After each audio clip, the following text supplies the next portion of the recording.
Hey, just Antoine here with Start My Business podcast. This is our second episode, and we are elated to be here with you. Today, we're going to be talking about the EIN. EIN, your employer identification number. It's just like your social security number for your business. Okay. And so you want to get a EIN for your business that legitimizes, I should say, it legitimizes your business, and it starts to take you in that right direction. And when you're filing your taxes and everything like that, you will need your EIN number to show this is your corporation. How you get that? You go to irs.gov. There are many companies out there that will actually get your EIN for you and charge you to get your EIN.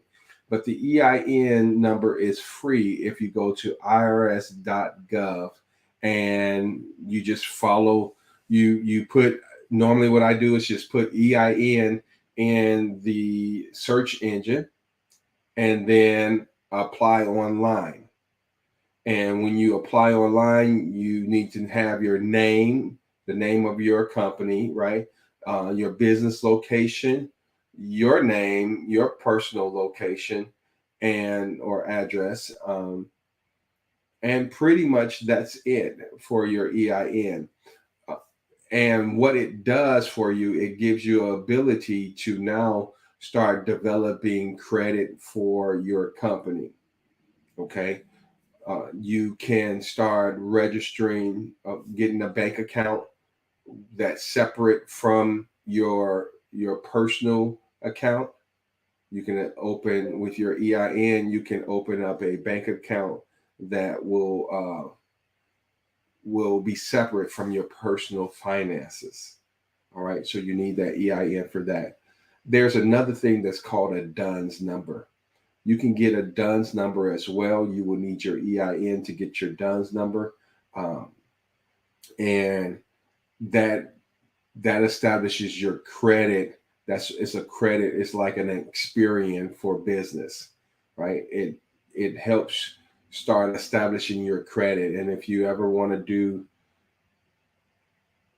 business with the U.S. government, most of those contracts require that you have a DUNS number, and that DUNS number will give you a credit history. And so we'll talk a little bit more about that in later days. But with your EIN, you need to know.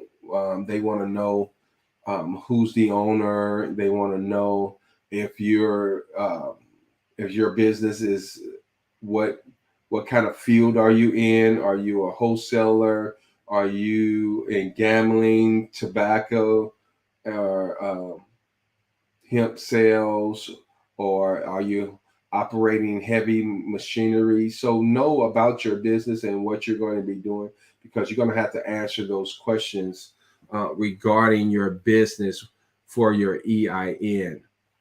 So I'm going to actually go to the website here, irs.gov, and it actually has it on the front page right now. It says apply for your employer ID number, and which is EIN. So you click on that, and then it tells you how to determine your eligibility.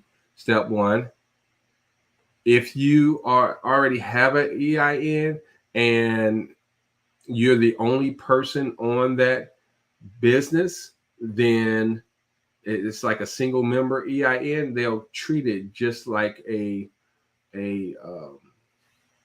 sole proprietor that's under your social security number. So you can have a business that's under your social security number and as a social sole proprietor, but a EIN helps you to establish business credit for that business and open up a bank account for that business as well. And so um, you can only do one per day. You can only fill out a EIN one per day, and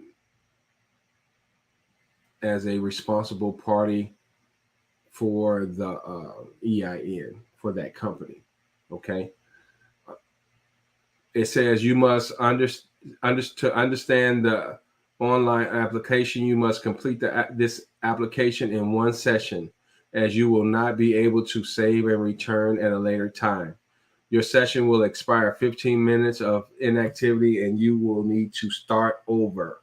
Okay, so you gotta know what you're doing when you get started. It's a very simple application. It's not hard at all. You can do it very easily, and then you submit your application.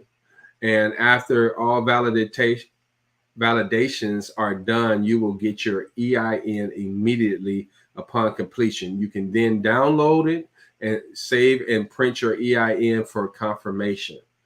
And so that's the beauty about it. You can get it in a matter of seconds. As soon as you fill out the application, they'll send you a number that you can download. They can actually mail it to you.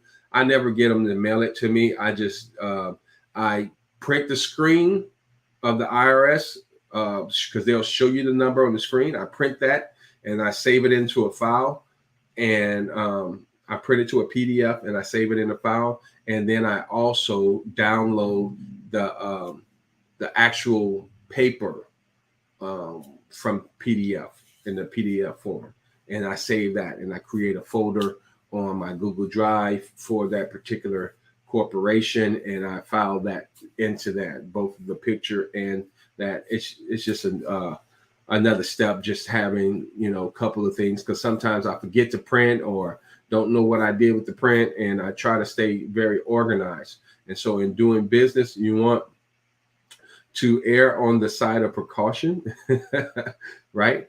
And duplicate yourself sometimes, so that if you forget one step, especially when you're busy and you're multitasking, you can stay abreast on what you're doing. And so, yes, you need your EIN. Get your EIN. You can do it yourself. Of course, we are here to help. If you have any questions, I'm actually going to create a paid subscription so that I can answer your questions personally. If you get that paid prescription, not prescription, but subscription, you get the paid subscription. And then if you have any business questions, I'll come on the private podcast for those who has a subscription and answer those questions. Otherwise, I'm just going to do general and random things for the general public that I feel impressed that you need to know about starting your business. And so this has been Just Antoine with your Start My Business podcast, episode 2. Get ready for more. There's more to come. Y'all be blessed, and we'll see you at the top. Bye for now. Here are a few tips for small businesses. Trust